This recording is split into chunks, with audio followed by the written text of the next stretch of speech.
Our last time we spoke, I said I think they'll cut twice. The market has been pricing in much more than that almost all the way through this year.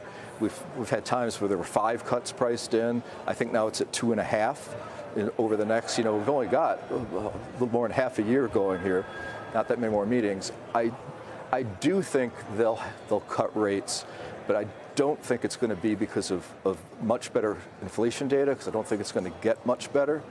I doubt the unemployment rate is going to be a shocker in the near term, like in the next few months. But I do think they'll cut rates because of some illiquidity problems may come up. So I do think they'll probably cut rates by year end. And I still think it's probably less than the market thinks, but I'm closer to the market now because I've stayed at 2, and the market has gone from 5 or 6 down to 2.5. But you sort of are answering the question of the moment as well, one that Jay Powell can't really answer, doesn't want to now. When you talk about the unemployment rate getting worse, that is the side of the mandate that the Fed is going to lean to first. Yeah, that would be my guess, that they're likely to get worried about the unemployment rate more than worried about the inflation rate. Although Jay Powell did say something really interesting that I don't know if anybody heard him say, because he only said it once. He said, we'll have to see if an inflation increase is a one-time increase, which to me makes it sound like he thinks that's possible from the tariffs. What else would he be talking about? No, he's talking about that because he's made that case before, that their sort of base assumption is you get these one-time increases, but we're not talking about something that just goes on, forever as a result of these tariffs. These tariff policy could be rolled back in anybody's guess. Well, we haven't even seen what it is yet, let alone what to be rolled back. It keeps changing all the time. But he's going to put tariffs on, and I think he's going to be I don't think he's going to get worried about the market that much. I think Trump cares much more about taking whatever pain he needs to take now rather than 7 to 8 months from now when it's staring down the barrel of the midterms, where an economic fallout could have really serious consequences for the Republican Party. It's kind of like when Reagan came in. I don't know if Reagan really did anything, but Volcker did it to him. And, the inflation rate was so high, and the economy went into that recession that really lasted about 3 years. It's officially 2 recessions. They claim there was a respite in the early 80s, but it's really, I lived through it. It was really one recession. Reagan took the pain. People thought he had no chance of winning re-election, and then he won in a massive landslide. Come the next one. Now, Trump doesn't have that 2 extra years because he can't run again, but he needs the Congress to be tilting Republican to get anything done in the second half of his term. What do you make of the questioning of the so-called American exceptionalism trade, which really came to the forefront as we went through that episode where bond yields had backed up dramatically in a really short period of time, and a notion that what was to be, the safe haven place to be for money investors here, but globally, maybe not so much, and the dollar plays into that story too. What's your take?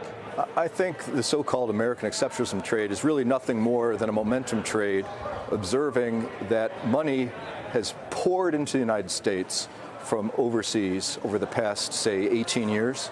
The net investment position in the United States was negative $3 trillion 18 years ago. It means that foreigners had $3 trillion more invested in the U.S. than we had invested in them. That number has grown up to, by one measure, 28 trillion. So it's increased by 25 trillion in 18 years. That's a trillion, almost a trillion and a half per year. And given the tensions that are going on now, and given that Europe is outperforming, which I've talked about as being a really good trade, that's doing great for dollar-based investors this year, I think that the momentum trade may start to unwind. And money may come out of the United States and go into Europe, who has to think about their own defense now, has to reindustrialize in Germany, maybe South Korea, other people that we put tariffs on. I think the money, it's quite possible that, say, I don't know, let's just pick a number, 5 trillion, 8 trillion, $10 trillion could go out of the United States. They might be repatriated to other countries. That's a huge selling. One of the reasons the U.S. has outperformed, this has been a momentum trade, but Europe is now outperformed the U.S. since we bought Europe selling the S&P back in 2022. Europe's outperformed for the last 3 years for dollar-based investors. So I think I keep recommending that investors think about the dollar, in my opinion, will go down as the economy weakens. Everyone says that's nuts because they have experience. They say when there's a recession, the dollar goes up and bond yield goes down. That's not happening now. The Fed was encouraged to ease interest rates because, for whatever reason, by 100 basis points, I think the 2-year was yelling at them that they were too high, but yet the dollar is down since then, and bond yields are up since then. So I think the dollar is going to be under pressure in the next recession, and that's going to be a real reason for investors to think about more diversified investing. I've talked about having much less weight in the United States than in Europe, and of course I always like India as a very long-term hold for my own money.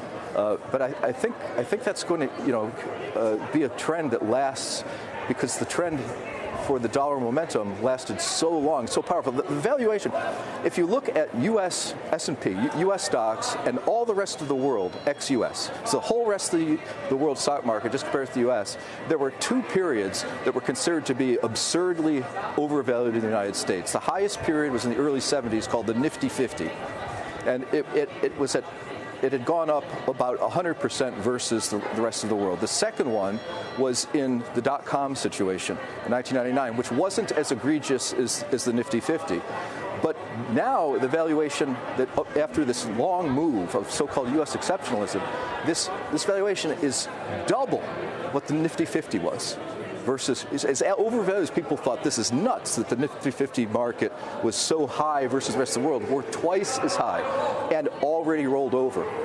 So this is an interesting time period for people to pull the trigger on some of these longer term themes that are starting to actually reveal themselves in real time.